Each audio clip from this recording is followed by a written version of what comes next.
네, 이번 영상에서는요, 우리 6세기 상황을 살펴볼 겁니다.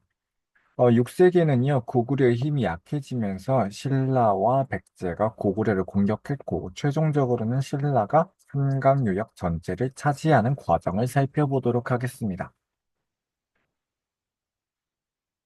네, 그래서요, 이 당시에 신라와 백제가 힘을 합쳐서 고구려를 무찌르고 한강유역을 나눠 가질 수 있었던 이유는요, 고구려의 힘이 약해졌기 때문입니다. 이 당시 고구려 사회가 분열되어 있었기 때문인데요.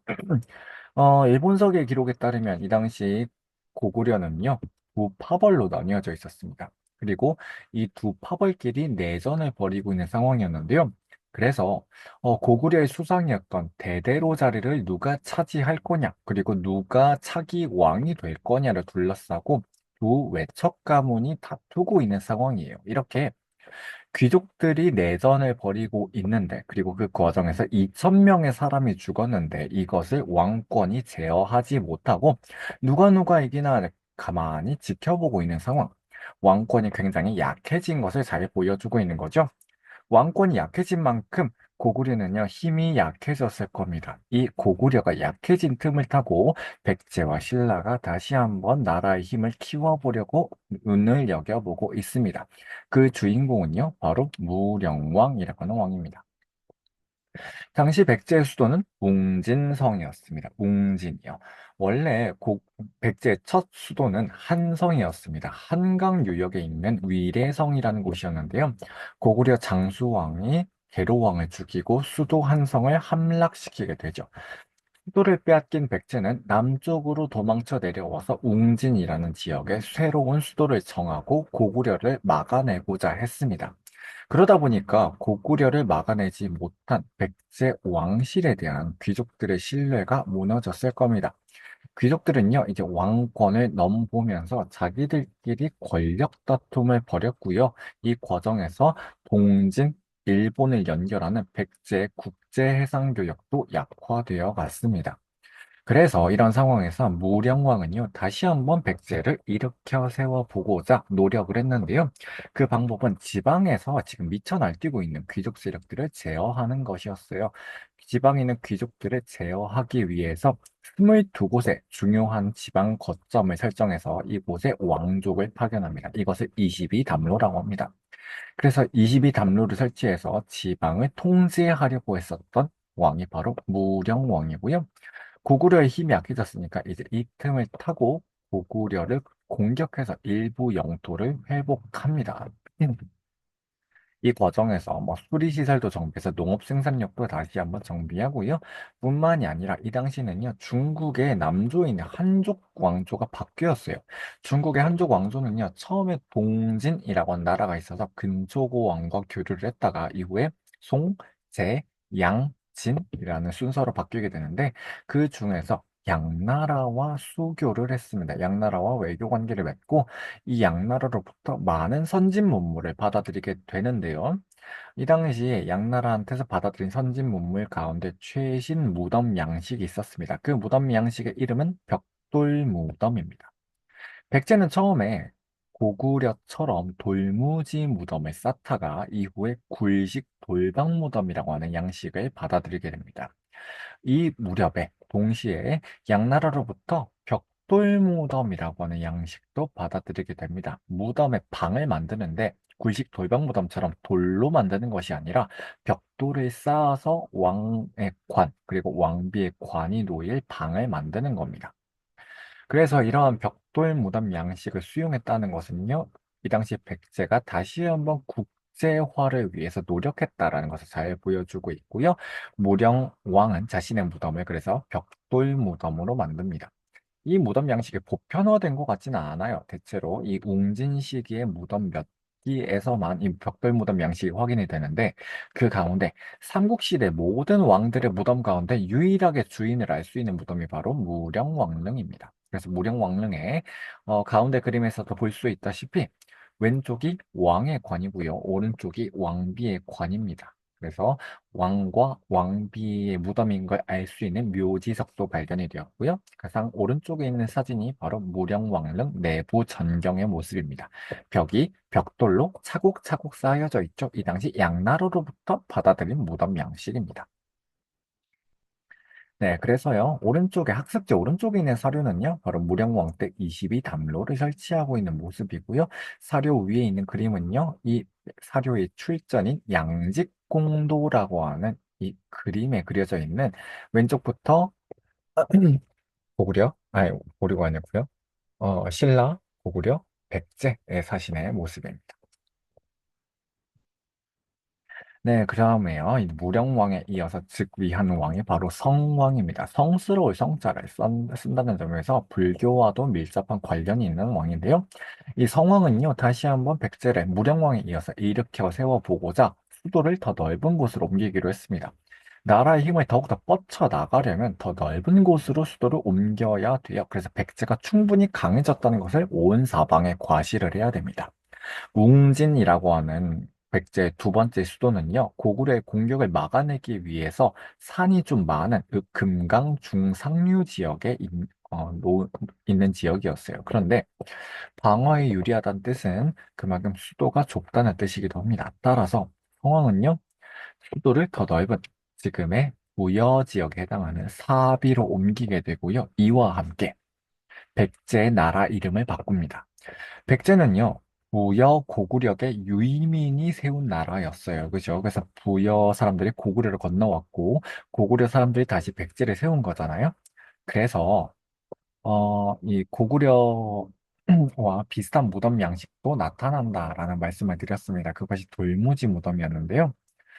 백제는요, 아니, 나라 이름을 그래서요, 남부여로 바꾸게 됩니다. 네, 북쪽에 부여가 있었다면 남쪽에는 백제가 있다라는 뜻이었죠. 이와 함께 수도 사비에 22개의 관청을 만들고 뿐만이 아니라 수도 사비를 5개의 구역으로 그리고 백제 전역을 전체 영토를 또 5개의 구역으로 나누어서 수도를 5부로 지방을 5방으로 5부 5방의 지방 행정제도로 정비합니다. 그래서 고구려는요, 오부, 오부, 백제는 오부, 오방, 그리고 신라는 육부, 오주로 정비하게 되는데요.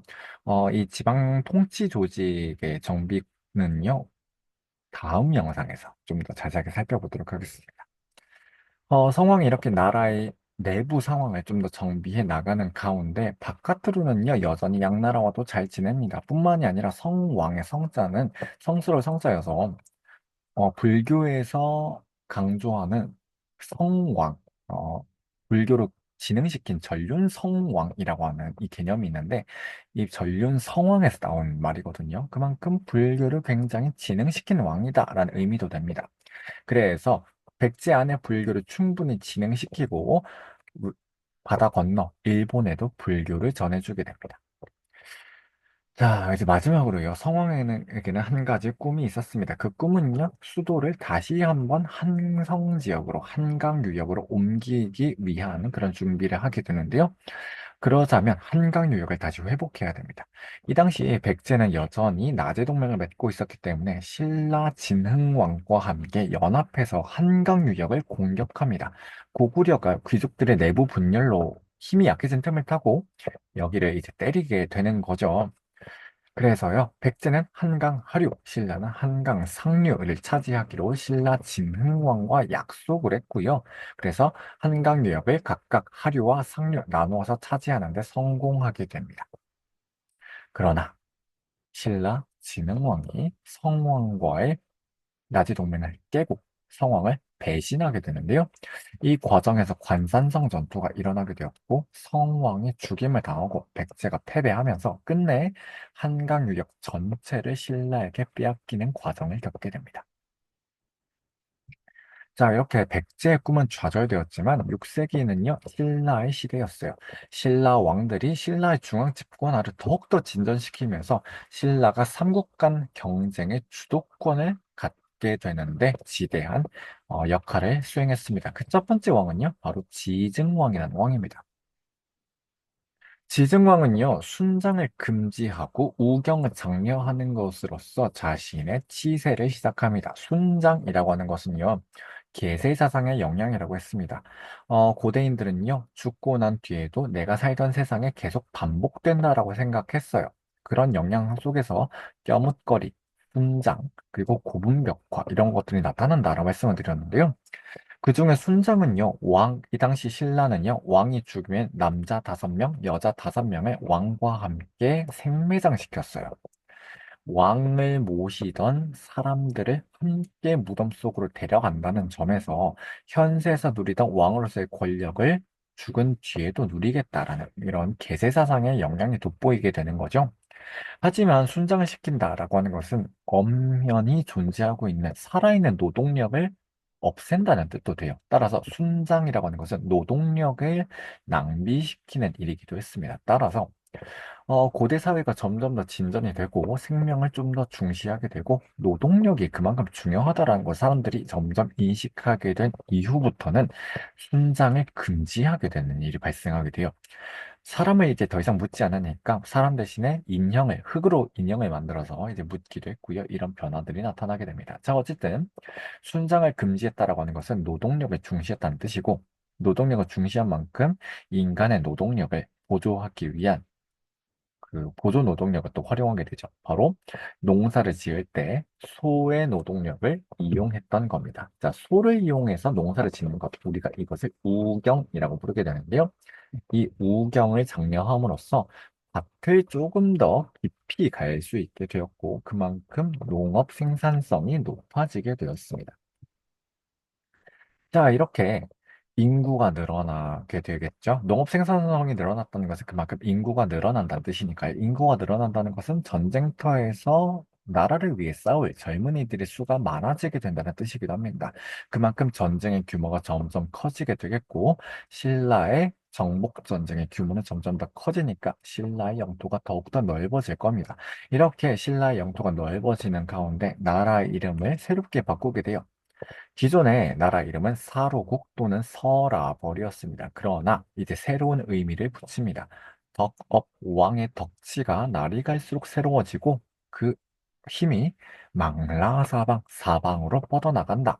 라는 의미에서 덕업의 신의 신, 망라사방의 라 두 글자를 따서 신라로 나라 이름을 바꾸게 되고요. 뿐만이 아니라 그 전까지는 왕의 칭호를 마립간이라고 썼습니다.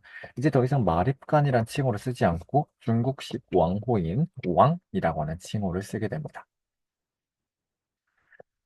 자, 여기다가요, 이제 신라의 전국 영토를요, 주와 군, 주를 5개 주로 나눴고요. 그리고 그 아래 군을 설치해서 지방 통치 조직을 정비했습니다. 뿐만이 아니라 정복 전쟁에도 좀 더 힘쓰게 되는데요. 진한 지역을 조금 더 이렇게 정복하고요. 경상도 북부로도 진출해서 신라의 영토를 더욱더 넓히게 되고요. 이제 바다 건너 군대를 파견합니다. 이사부 장군을 파견해서 우산국이라고 하는 울릉도까지 정복하게 됩니다. 지증왕 때의 사실이었습니다. 지증왕에 이어서 왕이 된 사람은요, 법흥왕이었습니다. 법흥왕의 법자는요, 불법할 때 법자요, 즉 부처님의 가르침을 더욱더 진행시켰다라는 의미이니까 불교와 밀접한 관련이 있는 왕이 되겠죠. 법흥왕은요, 일단 전국에 있는 군사권을 왕이 장악하려고 시도했습니다. 군권을 장악하기 위해서 나라 안의 모든 군대를 왕의 명령에 따라서 움직이는 부서를 설치합니다. 이 관서를 우리가 병부라고 부르게 되고요. 이 병부를 비롯해서 왕의 명령을 효과적으로 이행하기 위해서 이제 신라 안의 법과 제도를 중앙 집권적으로 정비하게 되는 과정을 거치게 돼요. 율령을 반포하고요. 왕 아래에 귀족들의 서열을 17등급으로 만들고 이 17등급에 따라서 옷의 색깔도 달리 입혔습니다. 관등제와 관복제라 부르고요. 왕 아래에 귀족들의 서열을 정한 겁니다. 그러면 이 서열 가운데 1등 귀족이 있겠죠? 이 1등 귀족한테 상대등이라는 벼슬을 주었고 신라의 귀족회의였던 화백회의를 이끌게 합니다. 자, 그럼 병부 설치, 율령 반포, 관등제 정비, 상대등 설치라고 하는 이 일련의 과정들은 전부 다 왕의 권력을 강화하는 과정이었습니다. 여기에 결정타를 날린 것이 바로 불교 공인인데요. 이 당시 삼국시대 왕들이요, 받아들이고 또 공인한 이유는요, 불교에서는 윤회사상이라는 걸 강조하게 되죠. 그래서 내가 전생에 얼마나 업을 쌓느냐에 따라서 현생의 신분과 현생의 삶이 달라진다라고 주장했던 것이 바로 업인데요. 그러면 전생에 내가 왕의 명령에 충실하고 이 신분제 사회에 걸맞게 나의 직분에 맞게 살았다면 그 다음 생에서는 더욱더 높은 신분으로 귀족이나 심지어는 왕으로 태어날 수 있을 것이다 라고 하는 이 희망을 품어줬던 것이 바로 업설이라고 하는 거예요. 그래서 백성들과 귀족들이 신라 신분제 사회에 순응하면서 살아가도록 왕권 강화와 지배 논리를 활용하기 위해서 이 불교를 받아들이게 됐는데요. 법흥왕의 이런 의도에 귀족들이 반대를 했습니다. 이 과정에서 이차돈이라는 사람이 순교하게 되었고, 아마 이 이차돈은 왕족으로 추정되고 있는데요. 왕족이 나서서 목숨을 바쳐서 불교를 받아들여야 된다라고 주장하니까 귀족들은 더 이상 반대할 명분이 없었습니다. 불교를 공인했고 이를 바탕으로 더욱더 왕권을 강화할 수 있게 된 법흥왕은요, 건원이라고 하는 독자적인 연호를 사용하게 됩니다.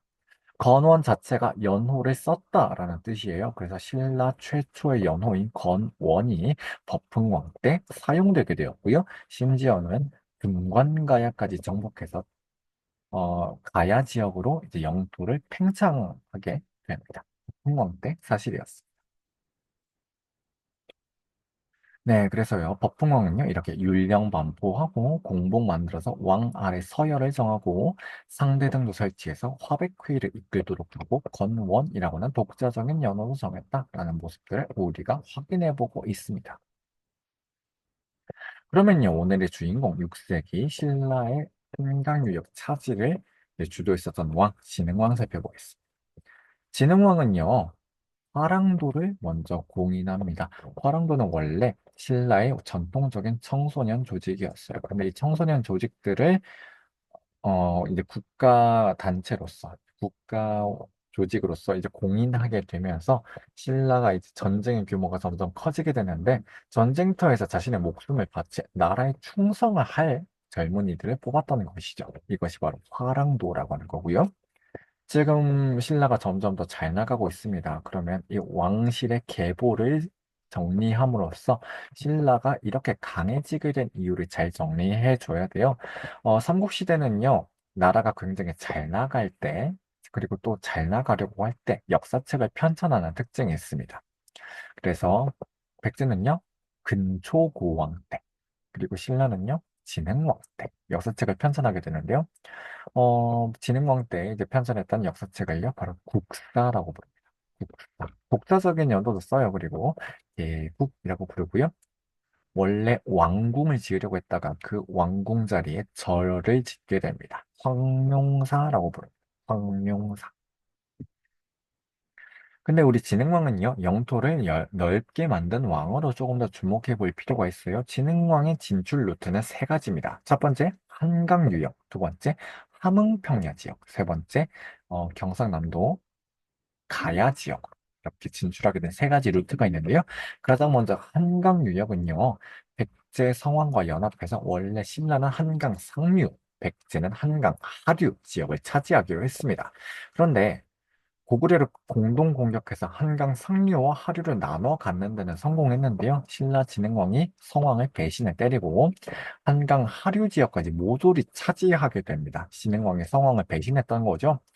성왕이 그래서 관산성 전투를 일으킵니다.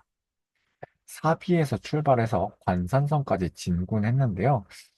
이때 백제군을 이끌었던 사람이 이 성왕과 함께 그 당시 태자였습니다.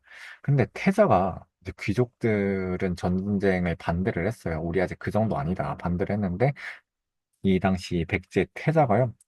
껄껄 웃으면서 이 대신들을 비난합니다. 늙었구려 뭐 이렇게 늙어서 전쟁에 이렇게 자신감이 없다. 이런 식으로 이제 비난하면서 쳐들어가게 되는데요. 정작 이렇게 의욕을 갖고 신라를 공격했지만 죽을 위기에 처합니다. 아들이 죽임을 당할 위기에 처해 있는데 눈이 안 뒤집힐 아버지가 어디 있겠어요, 그죠? 그래서 아버지가 소수의 병력만을 데리고 아들을 구하러 갑니다. 그러나 이것은 이 과정에서 신라군의 포위를 당하게 되었고 끝내 죽임을 당하게 됩니다. 자, 이렇게 신라한테 복수를 하려고 관산성 전투를 일으켰지만 진흥왕한테 최종적으로 죽임을 당했어요. 진흥왕은요, 백제 왕을 죽이고 또 전쟁에까지 승리하고 한강유역 전체를 차지하면서 신라를 승승장구하게 만듭니다. 한강유역을 차지했기 때문에 이제 더 이상 고구려나 백제를 통해서 중국과 교류하는 것이 아니라 중국과 직접 교류할 수 있는 기반도 마련했습니다. 이제 더욱더 잘 나가야겠죠. 북쪽으로 함흥평야도 공격해서 진출하고요. 남쪽으로는 가야 지역도 정복합니다. 그래서 금관가야가 법흥왕 때 멸망당한다면 대가야는요, 진흥왕 때 멸망당하게 됩니다. 자, 이렇게 영토를 많이 넓히게 되자 이 영토들의 왕이 이곳이 내가 정복한 땅이구나. 이렇게 전국 영토를 돌아다니면서 비석을 세우게 되는데요. 왕이 순수하면서 세운 비석이다. 순수비라고 부릅니다. 그래서 이 순수비 위치들을 보면요. 신라 진흥왕이 영토를 확장시켰던 주요 방향들을 살펴볼 수가 있어요. 첫 번째 방향은요. 한강유역입니다. 한강유역 전체를 차지하면서 백제 상황과의 관산성 전투가 발생했고요. 두 번째는요. 두 번째는 함흥평야 지역입니다. 바로 고구려로부터 얻어낸 땅이고요. 그리고 대가야를 정복해서 이 가야 지역으로도 진출합니다. 끼가야 연맹이 이제 끝장나게 되는 것이 바로 이 진흥왕 때 사실입니다. 네, 그러면요. 삼국은 나라가 잘 나가고 있을 때 역사책을 편찬한다라는 말씀을 드렸습니다. 고구려는 나라 초기에 육이라고 하는 역사책이 있었는데 아마도 소수림왕대로 추정되고 있습니다.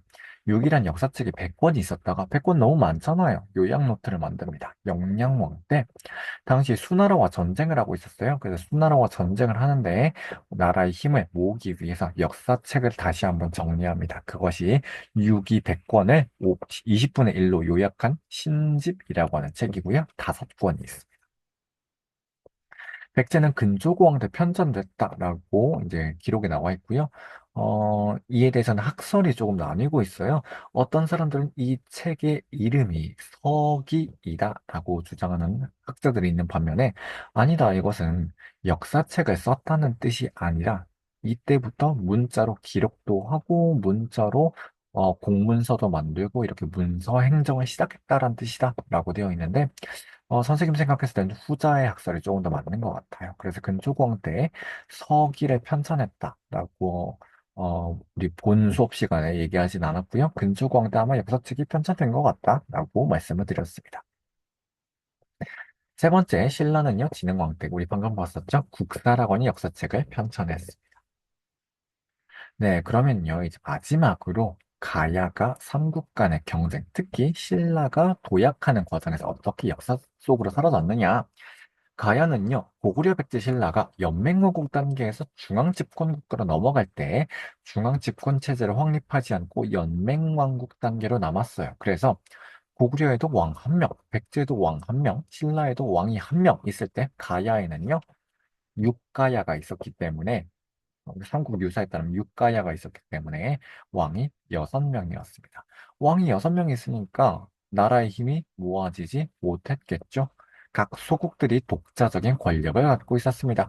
금관가야는 금관가야대로, 대가야는 대가야대로, 아라가야는 아라가야대로 등등 이 육가야가 독자적인 권력을 갖고 있는 가운데 이렇게 나라의 힘이 모아지지 못하는데 백제와 신라가 가야 지역으로 계속 압박해 들어오니까 자기들끼리 분열을 거듭하게 됐겠죠. 그래서 이러한 과정에서 최종적으로 신라한테 나라를 병합당하게 됩니다. 금관가야는요, 법흥왕한테, 대가야는 진흥왕한테 30년 뒤에 멸망을 당하게 되면서 가야는 역사 속으로 사라지게 됩니다. 자, 그래서요, 이번 영상에서는요, 고구려가 분열돼서 나라의 힘이 약해지는 틈을 타서 백제와 신라가 한강 유역을 차지했고, 다시 이것을 신라 진흥왕 때 배신을 때려서 신라가 한강 유역 전체를 차지하게 되는 과정, 그리고 그 과정에서 신라 영토 안에 가야가 편입되는 과정을 살펴봤습니다. 자, 그럼 우리 다음 영상에서는요, 삼국시대 왕권과 법, 그래서 지금까지 많은 왕들을 만나보았고, 또 많은 왕들이 추진했었던 중앙 집권 정책들을 살펴보았어요. 그래서 이 중앙 집권 정책들을 6가지 항목으로 분류해 보겠습니다. 연맹왕국이 중앙 집권 국가로 넘어가는 과정에서 삼국시대 왕들이 추진한 정책을 6가지 항목으로 분류할 수 있다는 거예요. 그것은 왕의 부자 상속, 그리고 관등제와 신분제 정비, 영토 확장, 율령 반포, 불교 수용과 같은 것들입니다. 그래서 이런 것들을 살펴보면서 삼국시대 그러면 어떠한 통치 체제가 있었고 또 어떻게 신분제도를 운영했는지, 불품제를 중심으로 살펴보도록 하겠습니다.